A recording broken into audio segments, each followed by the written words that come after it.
Estamos aqui para mais um Sintonia. E você que nos assiste, que nos acompanha, deve estar imaginando que lugar é esse? Gente, eu estou num lugar muito agradável, muito acolhedor. Eu estou no Blue Tree da Avenida Brigadeiro Faria Lima. Por quê? Eu resolvi continuar as minhas apresentações do Sintonia, independente dos nossos estúdios ainda não estarem disponíveis. E dessa vez eu trouxe uma convidada que, olha, eu acho que das que eu tive vontade de entrevistar no meu programa, ela é que mais demorou para conseguir um lugar na agenda.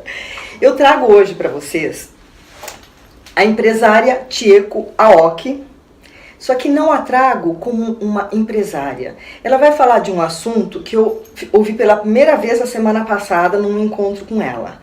E antes que eu comece a discorrer sobre isso e lhe faça as perguntas que eu estou guardando com ansiedade, eu queria que a Chieko desse boa tarde aqui para os nossos internautas. Boa tarde. Tão bom estar com vocês, com a Beth. É um privilégio, depois de muito tempo, né? Pois é. Mas você sabe que as coisas, quando demoram, amadurece. Exato. E amadureceu para a gente estar falando de um tema muito importante, que é um tema que vale para todas as pessoas de qualquer idade. Sem dúvida. Essa demora, eu acho que foi proposital do universo, porque eu sempre quis entrevistar a Chieko, que comanda uma rede de hotéis no Brasil, a rede Blue Trees, e, no entanto, o assunto que nós vamos tratar hoje trata-se de Ikigai. Você já ouviu falar sobre isso? Antes que a Chieko conte o que é isso, para quem não a conhece, eu vou falar rapidamente quem é essa empresária nipo-brasileira que fundou e é presidente da rede Blue Tree de hotéis.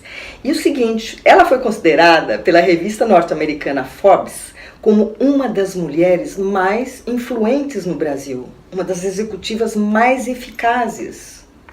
Já tem meu voto, hein? E a Chieko, além de comandar, estar à frente de várias organizações para o bem, todas elas, né, Chieko? Ela também está junto com a querida Luiz Helena Trajano, Sônia Rez, entre tantas outras, liderando... Você também. Eu também, sim, mas eu não estou lá no top, eu estou como se diz, soldado, né? Esse movimento Mulheres do Brasil, que nós vamos ter oportunidade de falar logo mais também, é uma coisa que eu convido vocês, façam parte. Porque será o maior grupo suprapartidário do país em prol do nosso país. Mas a gente fala disso já já. Chieko, fala pra mim de novo o que é Ikigai.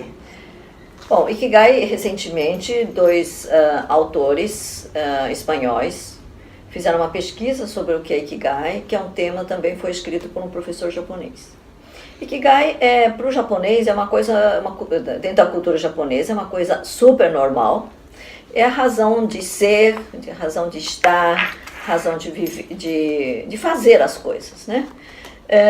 Por quê? Porque você sabe que o Japão é um país muito tradicional e é um país onde as coisas são meticulosamente feitas e tem uma busca até insana pela perfeição. Detalhada, né?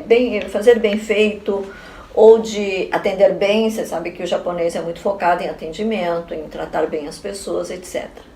E isso faz parte, o Ikigai faz parte de tudo isso. O que é, assim, essencialmente em poucas palavras? É você ter vontade de fazer as coisas como se fosse mais do que um propósito. É a sua razão de viver, né? Uhum. Então, mas assim, isso é de uma forma genérica, mas eu posso... Tá, eu vou querer saber, sim, eu vou querer saber porque muitas pessoas no mundo contemporâneo, elas estão perdidas. Você concorda? Assim, não sabe o que fazer, não sabe para onde vai. Não sei se estão perdidas, mas eu sei que existe pesquisa em que tem muita gente sofrendo de depressão, pessoas que um dia querem uma coisa, ou querem outra, como você disse, estão meio perdidas. Mas eu não sei se é uma influência externa, mas é uma coisa muito mais interna. Então, mas isso é o resultado desse mundo que nós estamos vivendo no momento. E quando a pessoa, se ela tem, por exemplo, uma depressão, é porque ela não tem um propósito. Talvez ela não tenha descoberto o Ikigai, não é? É verdade. Caberia dizer isso? Sim, eu acho que a pessoa, sim, quando ela descobre o seu próprio Ikigai, ela pode sair de uma situação de doença, de depressão, porque ela tem um propósito, ela tem um sentido na vida. É verdade. Pode ser? Pode. Olha só, já estamos dando uma dica, né? Esse conceito surgiu onde? Bom, esse conceito, a palavra Ikigai é japonesa, não é um conceito. É o quê? Uma ferramenta? Não é nem ferramenta. Uhum. É como eu disse, é um jeito de ser e de viver. Sim. Né? Quando você gosta de uma coisa que não é uma coisa só para você, uma coisa que você faz para o bem da comunidade ou da sociedade. Isso é muito mais forte do que fazer alguma coisa para você, porque alguma coisa só para você, ela tem começo, meio e fim. Uma coisa você tem hoje, você realiza e amanhã não tem mais. Ikigai não, é uma coisa que transcende você. Uhum. É uma coisa que... por exemplo, Ikigai me lembra muito um jovem samurai japonês que viu que o Japão perderia o seu espaço no mundo se não deixasse de ser samurai e passasse a ser como outra nação civilizada. Um jovem de 20 anos. Falou, nossa, o Japão está atrasado. Precisamos mudar. Um jovem de 20 anos, nada especial. E ele tinha convicção que o Japão tinha que se transformar. É como o Brasil hoje. Alguém tem a convicção que o Brasil vai melhorar se tem uma transformação. E, por exemplo, no Brasil, a gente fala muito de educação, a pessoa se dedicar a disseminar a educação exatamente como deve ser. Sim, dúvida. Essa é meio que vocação de encontrar uma forma para o país ou para a pessoa, enfim. Mas no caso dele, queria transformar o Japão. Ele rodou o Japão inteiro em 10, 15 anos, em 15 anos mais ou menos. Ele transformou o país, porque ele tinha convicção de que isso era importante para o Japão. E quando você tem convicção, você vai conversando com as pessoas, você vai transformando as pessoas, a própria sociedade. E ele transformou. E ele mudou, acabou com os samurais do Japão. E entrou para o Japão moderno. Tá. Tirou os generais e colocou o imperador no lugar. Isso é uma transformação num país que milenarmente era de samurais, é uma transformação assim, quase que radical, né? Inconcebível, ainda mais começou com um jovem. Então, o Ikigai tem uma força tão grande, porque ela é além de você, ela transcende a uma vontade. Ele não queria nenhum cargo, ele não queria nenhum poder, não queria dinheiro, não queria absolutamente nada. Ele tinha um ideal que ele sabia que era um ideal que tinha que ser, que tinha que acontecer. Então as pessoas se sentem também atraídas por esta missão ou esse propósito, digamos assim. Sem dúvida. E ele era uma paixão na vida dele conseguir. Então é isso.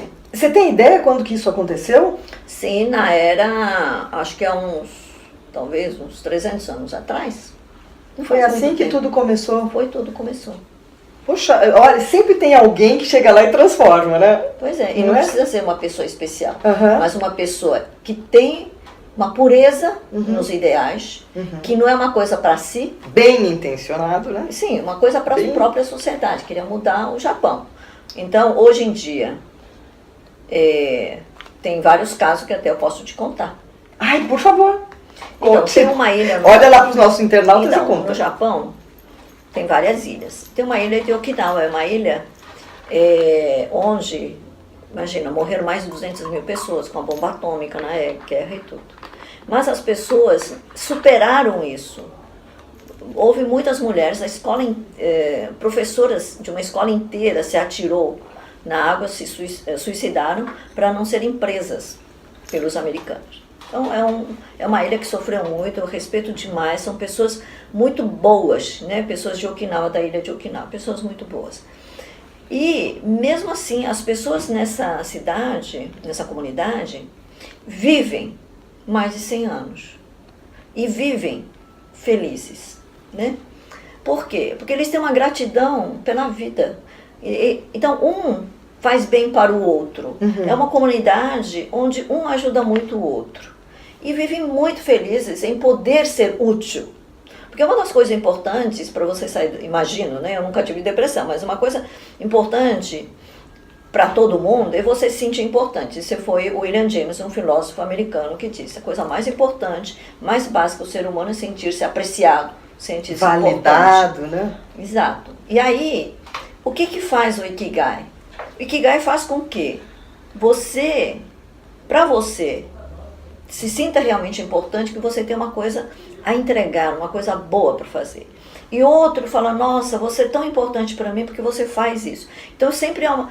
Daí você fala, nossa, você é tão importante para mim porque você faz isso. Então há uma troca muito positiva que transcende o egoísmo de você querer as coisas para você. Então é uma prática onde você automaticamente faz coisa para o outro. Então, o Ikigai é o que faz você levantar todo dia e falar, o que eu vou fazer com o meu ideal hoje, com esse meu propósito, né? E vai se aperfeiçoando. Então, eu gosto muito. Você tem, assim, tá sempre com muita gente, não sei se você tem essa oportunidade de perceber que as pessoas às vezes estão mais ou menos no piloto automático, né? Fazendo aquilo porque tem que fazer aquilo, não tem paixão, não tem amor, não tem desejo de desenvolver uma atividade, faz porque tem que fazer, precisa daquele dinheiro.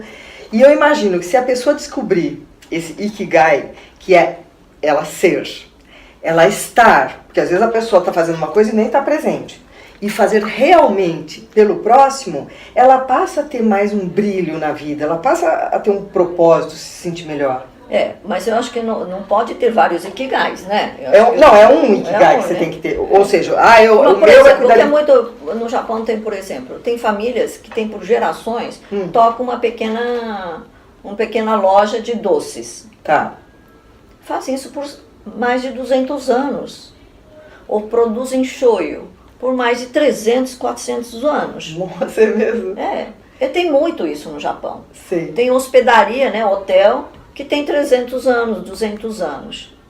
Para eles isso é Ikigai. Falou, nossa, os ancestrais cuidaram isso com tanto carinho.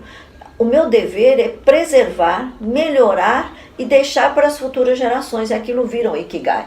Entendeu? Não precisa ser uma coisa somente para a sociedade. É uma coisa que transcende você. Tá. Então, por isso é que tem muitas lojas, hotéis e tudo, que duram gerações. Porque ela não pega aquela geração... Por exemplo, se tivesse um hotel desse, eu não vou explorar esse hotel para ganhar dinheiro. Eu tenho que fazer, realmente tenho que ganhar dinheiro para fazer com que esse hotel seja melhor para a próxima geração. Entendi. E também para as pessoas virem. Quanto mais pessoas apreciarem o que eu estou fazendo hoje, esse hotel vai prosperar por mais gerações. Então, mesma coisa que nós todos brasileiros deveríamos pensar.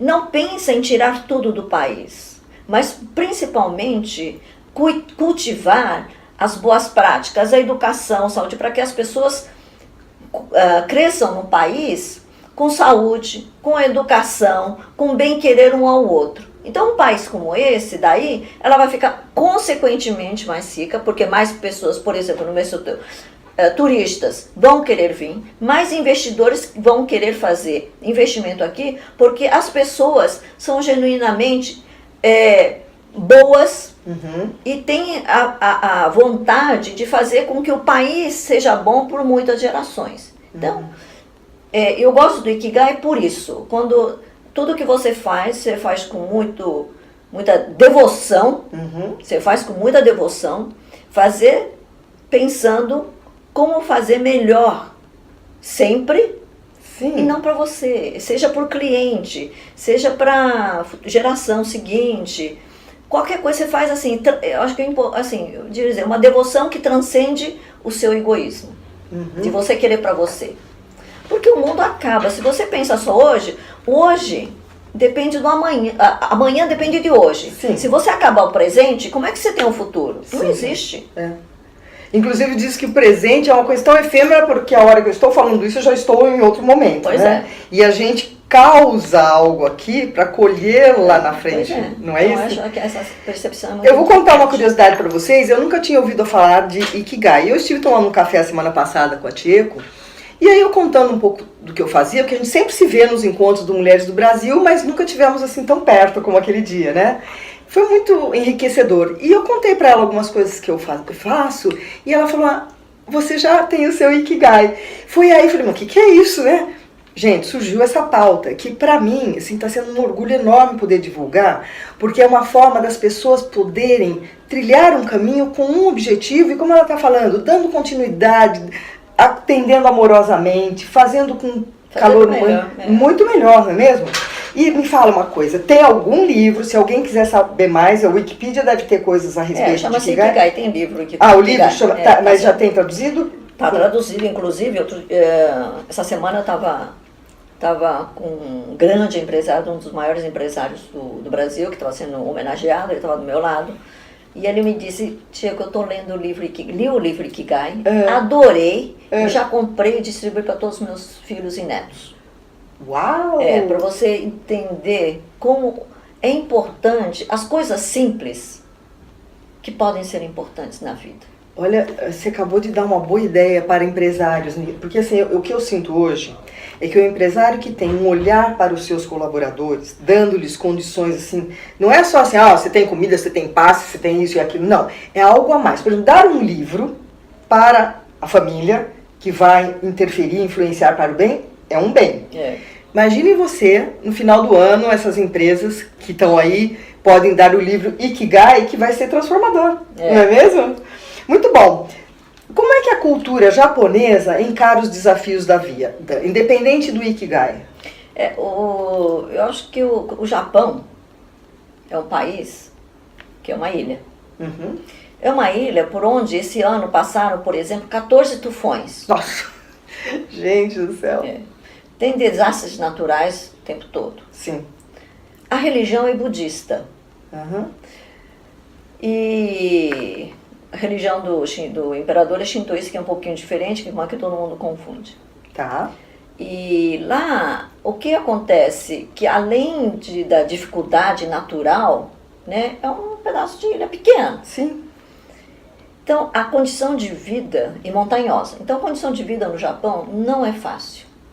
Então, você imagina, por séculos e séculos, as pessoas passando por isso. E a cultura budista, em que você aprende que as coisas na vida, de uma certa forma, é uma aceitação.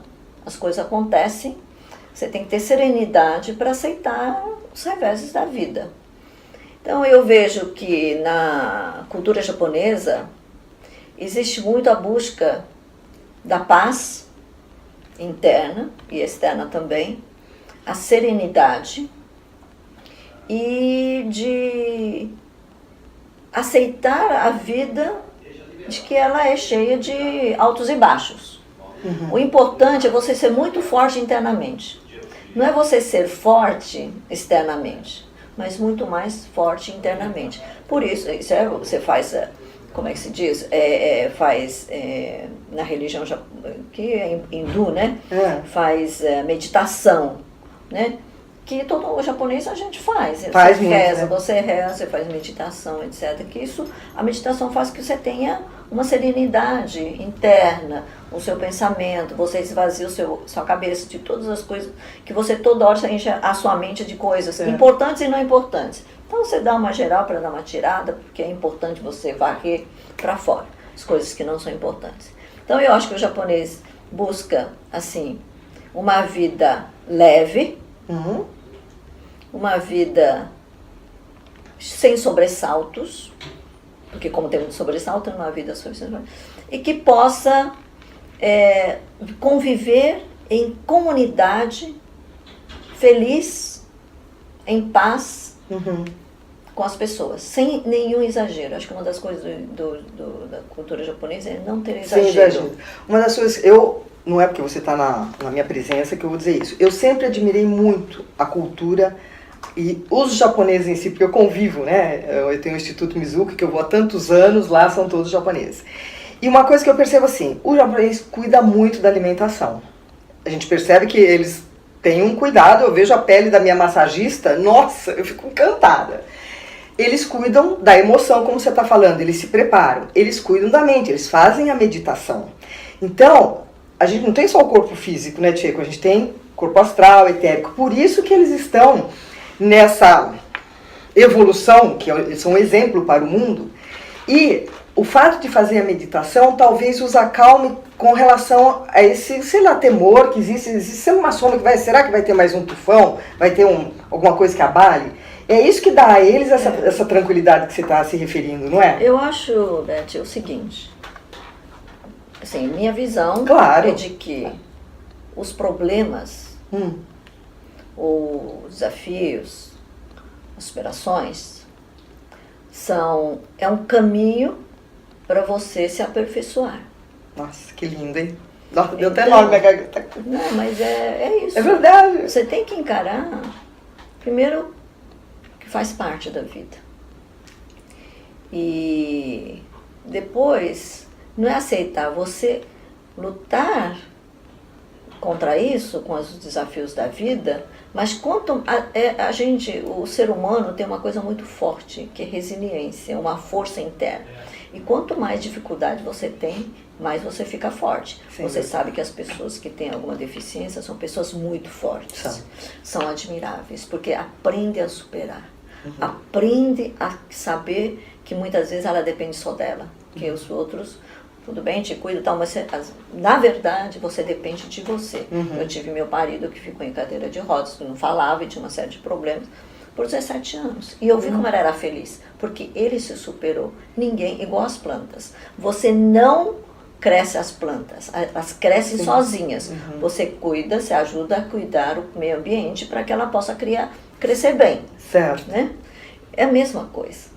Então, se tem dificuldade, você sabe que tem aquela florzinha, o sakura, por exemplo, passa por inverno, fica toda peladinha, mas no outro ano ela floresce. Ela volta. Eu acho que a vida é isso.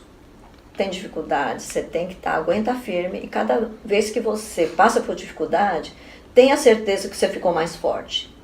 E eu acho que o japonês acostumou com isso, por gerações, e tem algumas palavras que a gente aprende na infância. Uma delas é gaman. Gaman significa você tem que saber aguentar. Né? Não, por exemplo, quando você é criança, quer doce, fala, não faça gaman, não queira. Agora não pode. Para você, saiba que esse não é o momento de você querer. Você tem que saber se controlar, né? É uma característica, né, se controlar, da controlar formação, a sua né? vontade. Isso é importante, porque nem sempre você pode fazer sua vontade. Então, gaman. Outra palavra importante é motainai. Motainai não faça desperdício. Né? Porque é um país difícil de você plantar e tudo. Então, tudo que vem, a comida, a sua vida é tão importante que você não pode desperdiçar. Não desperdice a comida, não desperdice o tempo, não desperdice a sua vida com coisas supérfluas. Então, a gente aprende, né, a saber fazer seleção. Sim, então, bacana. E motainai, gambarimasho, outra coisa que a gente aprende criança. Você tem que se esforçar. Esforçar, se dedicar, a se superar, isso também faz parte. Então, tem acho que uma meia dúzia de palavras. E isso desde a tenra infância eles vão ouvindo, vão aprendendo isso. Você vê, por exemplo, a criança no trem, no Japão, porque lá é tudo transporte público. As crianças não choram. A mãe fala, sabe que em público não pode. Não, mas porque sabe que em público não se pode chorar. É feio chorar em público. Então você faz gaman, você aguente firme. Olha só. E meu marido, meu marido era japonês, né? Que quando era criança, ele queria comer alguma coisa, a mãe falava, não agora que eu não posso. Então ele falou, não, um dia eu vou poder. Então essas dificuldades, que eu acho que não é dificuldade, mas para criança pode ser, puxa, eu não posso agora, é tão importante você ter limites e disciplina consigo. Você estava falando, veio na minha cabeça. Outro dia eu li, quem ama dá limites, né? Tem que ter. Tem que ter limites. Eu acho que o nosso internauta vai rever essa entrevista para poder anotar essas palavras e o que elas significam, porque eu acho que a criança brasileira está precisando muito disso, viu, Tcheco? Não, todas as pessoas, né? Todas as pessoas. Não, hoje, atualmente, eu percebo que é diferente do meu tempo. Meu pai olhava para mim assim, sério, minha mãe não precisava falar nada. Hoje não está assim. Então, isso aqui vai ser uma aula de educação infantil. Eu sinto muitíssimo que o nosso horário, você pode imaginar que já está acabando. Não deu tempo de perguntar metade do que eu gostaria, mas é lógico que agora que ela já aprendeu o caminho, né? Nós estamos falando aqui de se fortalecer para poder superar os obstáculos. Então eu vou oferecer aqui para Tcheco o meu livro que é A Autoconfiança, o Oxigênio da Vida. Respira, Tcheco. Tá tudo aí. Gente, tá na Obrigada. gente. Viu o que ela falou? Que é tudo dentro de si mesmo. Não é que a gente encontra a força. Esse livro Obrigada, tem uma que canção bom. que fala Em Nome das Rosas, que é pra mulher que luta, que ousa, que vence. É você. Essa música foi feita pra você. Nossa. E tem uma pra sua mãe. Porque eu fiz para todas as mães do mundo. Então, ele acompanha um livro também. Que bom, obrigada. Eu não te conhecia quando eu escrevi. Eu gostaria até que você tivesse tido um depoimento aí dentro. Mas eu vou escrever um que se chama Atitude é Tudo, que já estou escrevendo. Você fará parte. Obrigada. Para terminar aqui a nossa entrevista, que eu sou muito grata por você ter vindo à Imagina, Sintonia. eu que agradeço. Mas, pelo amor de Deus, né? Eu quero que a Tcheco, olhando para vocês, diga pra gente, você tá na sua missão, Tcheco? É uma redundância perguntar isso. Sim, eu estou assim na minha missão. Quero que uma das coisas que a gente fala aqui na Brutri é que todas as pessoas que passem pelos nossos hotéis saiam deles melhores do que quando entraram. De alguma forma, quero que as pessoas estejam sempre bem, né? E eu acho que a vida vale não pelo que a gente é, mas pelo que a gente deixa. Que a gente faz pelo outro. Ixi, Maria, eu não quero chorar, mas tudo bem, vai, continue. Eu acho que se o mundo pudesse deixar o egoísmo, né? Porque a gente tem um mantra nosso, né? Que a alma seja grande, que a gente deixe a raiva adormecida, que o coração seja bem redondo, que o nosso foco seja nas pessoas e que o nosso ego fique bem pequenininho. Deixa ele de lado. Se todas as pessoas pudessem deixar, que é muito difícil, eu também tenho ego, todo mundo tem. Se as pessoas pudessem, pelo menos, ter a consciência de que o que atrapalha a gente mesmo é o nosso ego. É verdade. A gente, eu acho que consegue trazer um pouco mais de serenidade para a gente mesmo e para as outras pessoas. Saber ouvir mais, né? Ouvir mais, fazer um pouco mais pelo outro. Porque se a gente não ficar pensando na gente, a gente não acha tempo para nada. É bom a gente dedicar um pouco pelos outros. Anotaram aí, gente? Que aula, hein? E você tem uma mensagem para deixar para os nossos internautas, assim, além de contar sobre essa coisa maravilhosa Olha, eu só que é o queria que Ikigai? todo mundo soubesse que todos nós temos a capacidade de sermos bons para os outros. Eu acredito realmente. Todos nós temos. É o egoísmo que de vez em quando atrapalha a gente. Deixa ele dormir um pouquinho e todos nós podemos fazer um pouquinho pelo próximo. Tcheco, muito obrigado. Imagina, foi uma honra ter você aqui, ainda ser recebida nesse lugar lindo, com flores ainda. Meus prezados internautas, como sempre, o Sintonia traz boas notícias. Hoje à noite, vocês vão pensar assim, qual seria o meu Ikigai? É bom. O modo de ser, fazer e... O modo de ser, de estar e de de fazer. estar e fazer. Fique com essa minhoquinha aí na cabeça e amanhã você vai acordar outra, hein? Até a semana que vem, Sintonia sempre com boas notícias. Muito obrigado pela sua audiência. Até mais.